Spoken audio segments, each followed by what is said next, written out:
à savoir le 15 mars 2024, a eu lieu la 113e édition du Tatvinage, à savoir une cérémonie particulière, presque une initiation, où de nombreux professionnels sont conviés à venir déguster et sélectionner une quantité de vins bourguignons d'excellence entre sparkling et vin tranquille. À vrai dire, une réelle aventure particulièrement réjouissante pour les palais. Pour donner quelques idées et préciser le propos, je vais interviewer deux professionnels iconiques, à savoir Arnaud Orcel, intendant général de la confrérie des chevaliers du Tattevin, et également Xavier Tuzat, chef sommelier de l'hôtel de Crillon, sélectionné et distingué en 2022 à la fois du titre de meilleur ouvrier de France, mais également de celui de meilleur sommelier de France. De quoi faire rêver. Nous serons donc en excellente compagnie. Je vous propose de débuter cette aventure pas à pas sur les chemins historiques de la Bourgogne viticole.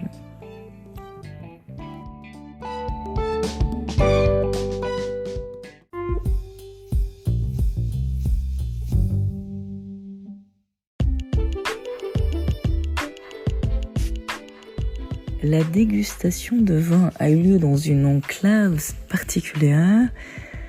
Elle encapsule les codes de la vie viticole bourguignonne, à savoir le Clos de Vougeot. Il a été propriété et dépendance de l'abbaye de Cîteaux dès le XIIe siècle. Et ce clos enchâsse des vignes et un château plus tardif. Cet unique vignoble recouvre 5 hectares de pinot noir. Il est aujourd'hui propriété de François Labbé, le seul à vendanger, vinifier et élever ses vins dans cet écrin précieux. Le château cistercien a changé l'avenir de la confrérie en devenant sa propriété en 1945.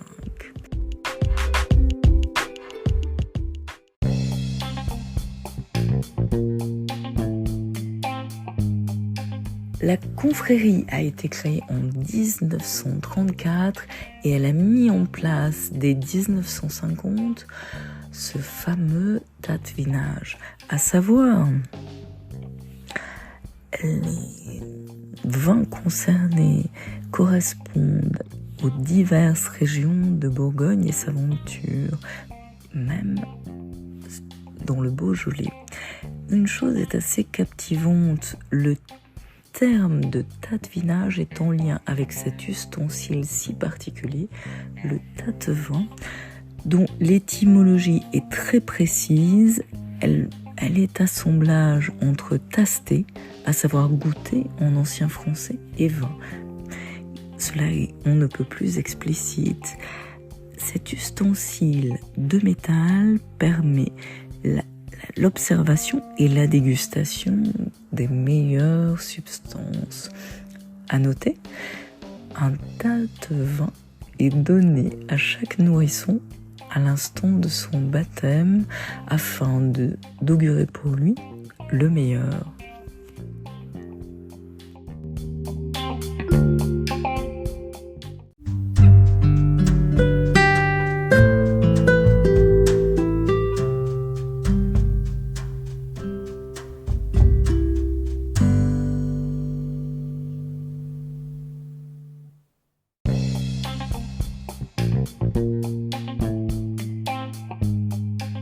Messieurs, nous sommes ici pour quelque chose d'exceptionnel, à savoir la 113e édition du Tatvinage. Une expérience véritablement fascinante et au Clos de Vougeot, au château du Clos de Vougeot, en Bourgogne. Et j'ai la chance d'être avec Arnaud Orcel. Je vous laisse vous présenter, Arnaud. Je suis Arnaud Orcel, l'intendant général de la confrérie des chevaliers du Tattevin. Et également avec le président de cette édition, à savoir Xavier Tuzat, Bonjour Xavier.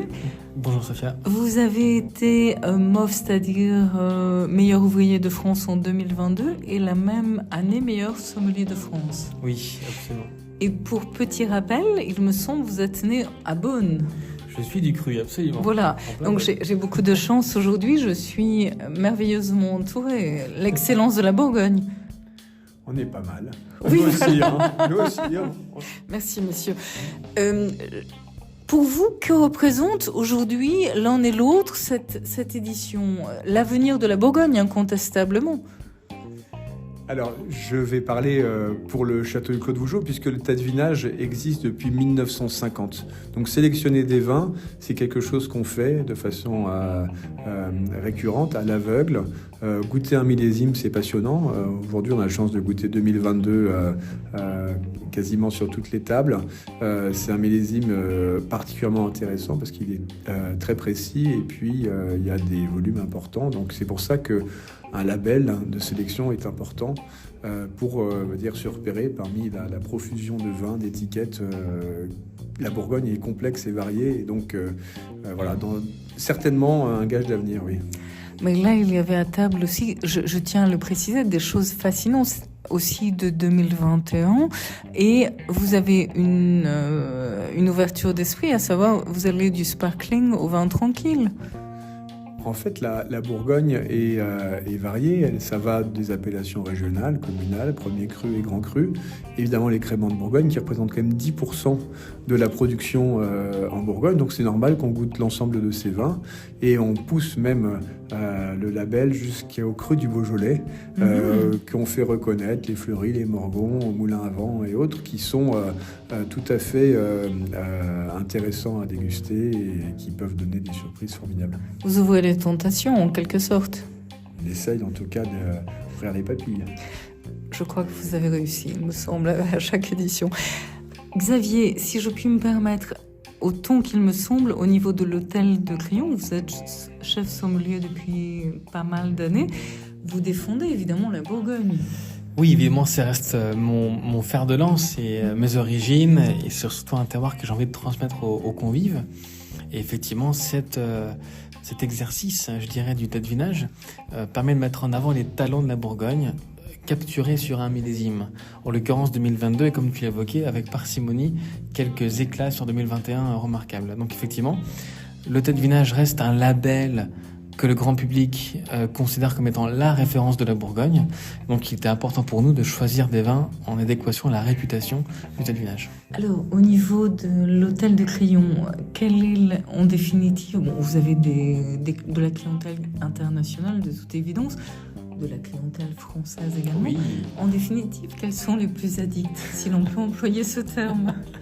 Eh bien, effectivement, on note que les Français restent fidèles à la Bourgogne depuis très longtemps, mais je note quand même que les États-Unis sont plus que in love de la Bourgogne, puisqu'ils adorent cette région par-dessus tout. Et parfois, j'entends même des clients qui me disent on veut de la Bourgogne, whatever the price. Oh, super. Et donc c'est un beau signal. Cela veut vous donner espoir, véritablement. Alors moi, je pense que la Bourgogne, elle est aussi importante. Il est aussi important d'avoir des vins de Bourgogne qui soient abordables que des whatever the price. Donc en effet, il y a l'excellence des grands crus. Ça ne représente que 2% de la Bourgogne. Donc c'est formidable que des gens du monde entier viennent à Paris, dans les grands hôtels, dans les grands palaces, découvrir ces vins-là. Et c'est eux tous ces vins-là vont porter l'ensemble de la Bourgogne. Oui. Et nous, on défend, et ça c'est intéressant, tous les crus. Et si on goûte par exemple un Montagny, un Bouzeron, un Mâcon IG, un Saint-Brie, c'est autant d'appellations qui sont à découvrir par le grand public. Donc je pense que ce qu'on doit réaliser, nous, en Bourgogne, c'est que cette locomotive des grands crus, des grands domaines, porte l'ensemble vers une élévation du niveau des appellations qu'on vit vraiment depuis ces 20 dernières années, depuis que la plupart des producteurs mettent en bouteille, sous leur nom, les vins qu'ils font. Oui, mais là, vous allez les rendre à vous deux complètement addicts, je pense, véritablement. Alors, ils sont en perdition par avance, pour le meilleur, certes, mais c'est une chance. Je pense que cette Bourgogne qu'on défend tous les deux avec Xavier, et puis l'ensemble des dégustateurs, on était pas loin de 180 dégustateurs aujourd'hui, permet, cette sélection, elle permet justement de défendre ces appellations et de mettre en avant les domaines qui pourraient rester dans l'ombre, mais à qui on offre cette visibilité. Oui, qui méritent une visibilité autre. Xavier, je sais que vous êtes très en connexion avec le Japon pour diverses raisons. Arnaud me disait il y a quelque temps qu'il y avait parmi les confréries liées au tatvinage en Japon une partie qui offrait en tant que shintoïste des offrandes de vin de Bourgogne aux dieux, ce qui est appréciable. Je pense que voilà. Pour vous, ce sont des ponts qui sont jetés de par le monde. Absolument, parce que... Des ambassades, en quelque sorte. Complètement. Ce sont des relais dans le monde entier, puisqu'en effet, et tu as parfaitement raison, Sophia, au temple d'Issée, il y a des barriques de Bourgogne données aux dieux, et c'est très marrant, d'ailleurs, c'est des barriques de ça fait beaucoup, oui, c'est vrai. Je dois le noter. Mais c'est pourtant ça. C'est une réalité. Et en effet, le Japon adore les grandes traditions. Oui, ils sont fanatiques, on Absolument. peut le dire. Et comme la Bourgogne est une tradition, ça incarne bien sûr l'histoire, ça incarne, n'oublions pas, dès l'époque Nicolas Rolin, 15e siècle, c'était déjà bien debout la Bourgogne. Donc pour eux, c'est fort, c'est un signal fort de tradition, et par conséquent, ces deux pays aimant la tradition et la modernité s'entendent parfaitement. Oui, il y a une sorte aussi, quelque chose à préciser, de civilité extrême, d'attention à la notion d'artisanat, de produits finis, d'études, et puis aussi cette reconnaissance des sols, de l'expression singulière que l'on retrouve dans les sakés maintenant également. Absolument. C'est un pont commun entre les deux, c'est cette quête d'authenticité, de retrouver le lieu dans le verre. Ça, c'est vraiment la quête des deux pays, donc en effet, deux connexions extrêmement fortes et importantes. Alors Arnaud, si vous me permettez, vous avez une vue sur toutes ces confréries de par le monde. Il y en a combien en fait aujourd'hui ?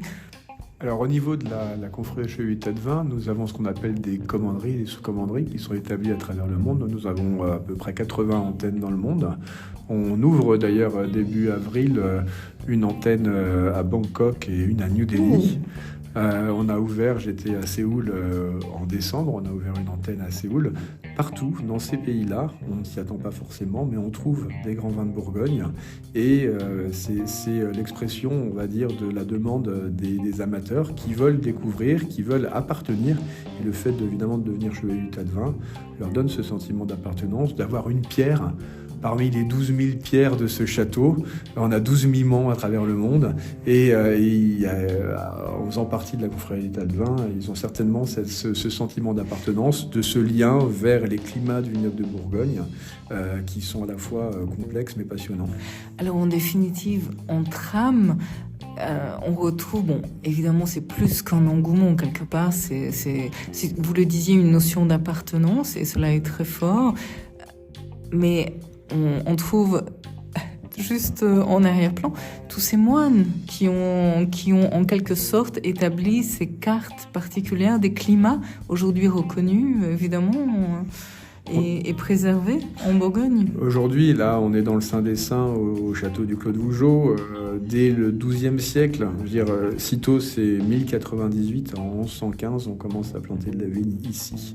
Il y a 900 ans d'histoire. Dans le cellier dans lequel on a discuté aussi, il y avait des fûts qui ont été en élevage pendant 700 millésimes.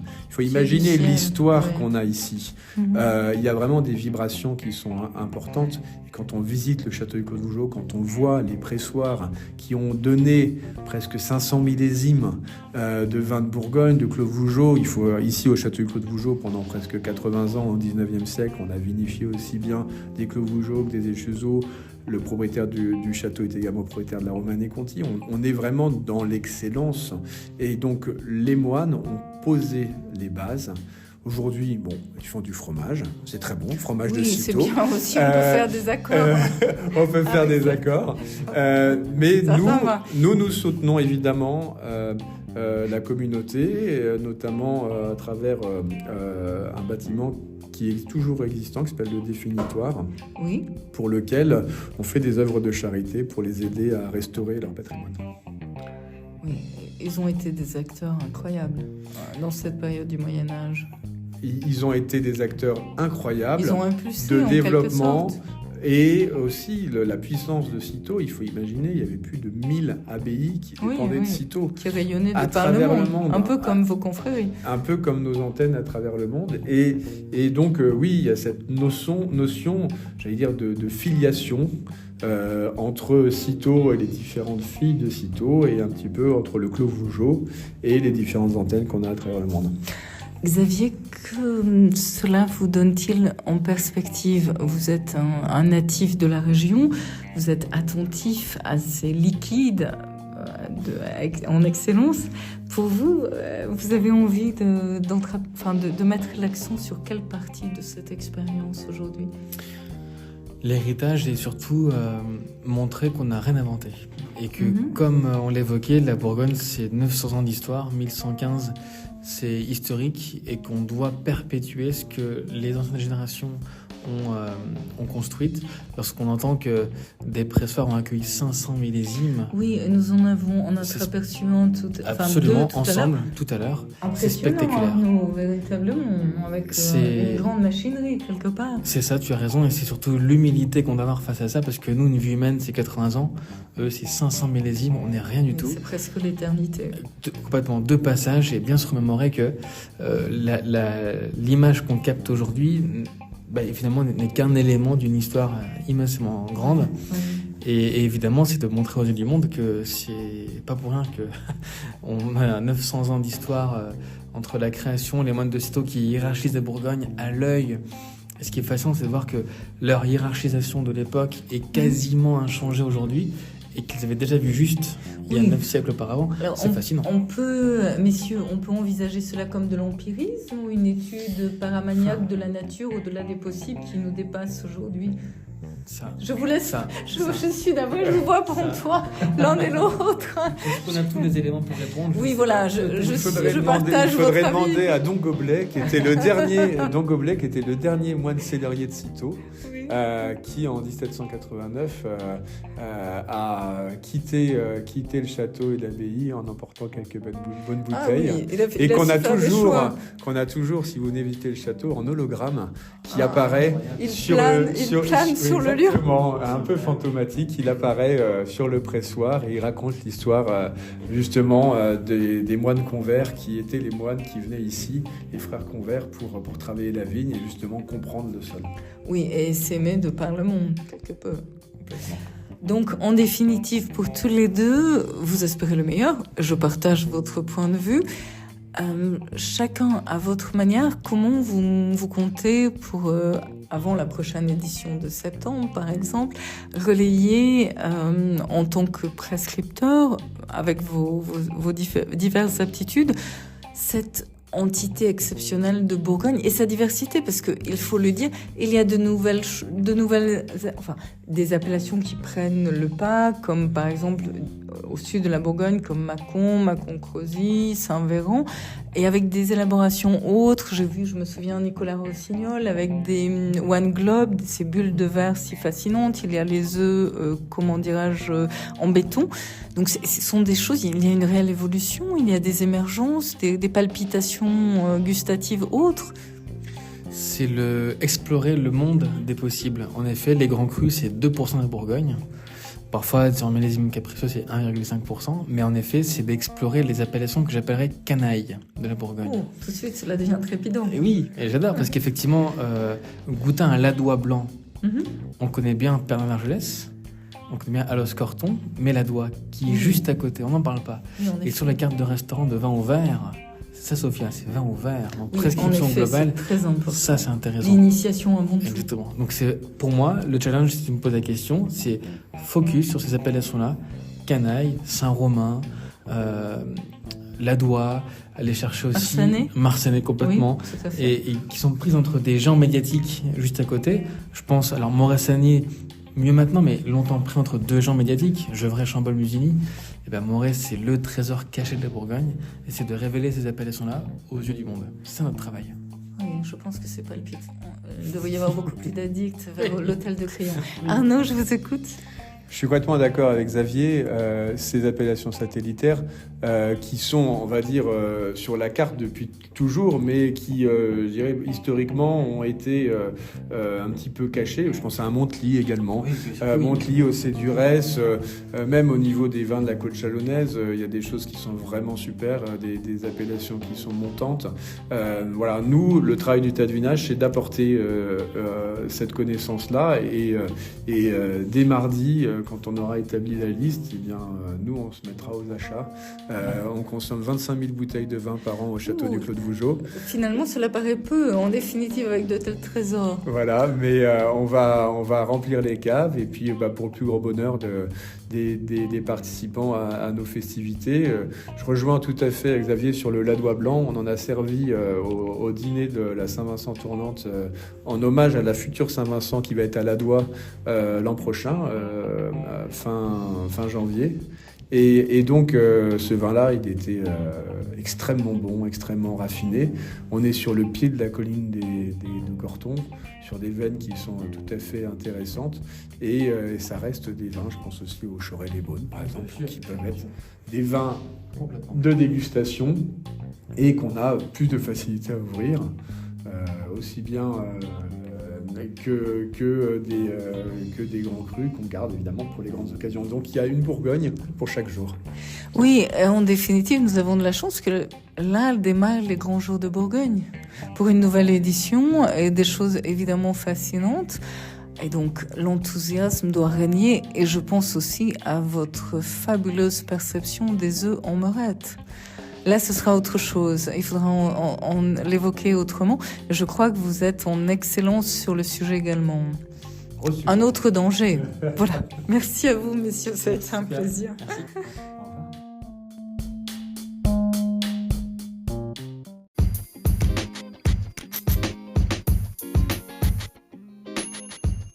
Les vins bourguignons fascinent de par le monde. Ils instillent en chacun d'entre nous un réel enthousiasme, une sorte de réjouissement de l'âme en évidence, et il est tout à fait judicieux de partir en initiation jusque dans cette contrée précieuse afin d'entreapercevoir sur le terrain leur réel potentiel et de s'adonner à quelques dégustations judicieuses en réelle délectation.